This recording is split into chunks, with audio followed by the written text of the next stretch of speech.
Doctor Yunus স্যারকে আমি যথেষ্ট রেসপেক্ট করি, ওনাকে যথেষ্ট সম্মান করি। উনার মতো লোক আমাদের দেশে আসছে, নিজের মাতৃভূমির টানে আসছে, অনেক বড় অপরচুনিটি ছেড়ে উনি আসছে। আসার পরেও কিন্তু হইছে কি ওনাকে নেতৃত্ব দিতে পারে না, দেশ চালাইতে পারে না। উনার জায়গায় যদি আমার মনে হয় আ ফখরুল কি যেন? ফখরুল স্যার? হ্যাঁ, ফখরুদ্দিন স্যার আরকি। উনি যে আমাদের অন্তর্বর্তীকালীন সরকার ছিলেন ২ বছর। পুরা বাংলাদেশকে নতুন একটা বাংলাদেশের রূপ দিয়ে গিয়েছিলেন উনি। তো আমার মনে হয় যে উনাকে যদি আবার উনার মতো কিংবা উনি যদি আবার আসতেন, তাহলে হয়তো ১ বছরে আমরা অনেকটাই চেঞ্জ দেখতাম। ডক্টর ইউনূস স্যারকে আমি খারাপ বলতেছি না। উনাকে বলতেছি মানে উনার যে নেতৃত্ব সেটা আরকি ফখরুল উদ্দিন স্যারের মতো ছিল না। ঠিক আছে? আর উনি কিছু উন্নত করার আ না পারার পিছনে অন্যতম কারণ হচ্ছে আ ছত্রভঙ্গ। যেটা আমি এনসিপির দোষ দিব অফকোর্স। কারণ ওরা আমাদেরকে ইউজ করছে।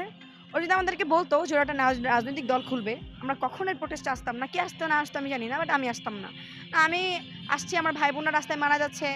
একটা অধিকারের জন্য আমরা নামছি। সেখানে আমার ভাই-বোনদেরকে এভাবে গণহত্যা করা হইতেছে। তো সে সেভাবে মানে ছাত্র ওইভাবে মারতেছে জনসম্মুখে। আমি নামি। ওরাও আমাদেরকে বলছে যে ওরা আমাদের পক্ষে, স্টুডেন্টদের পক্ষে।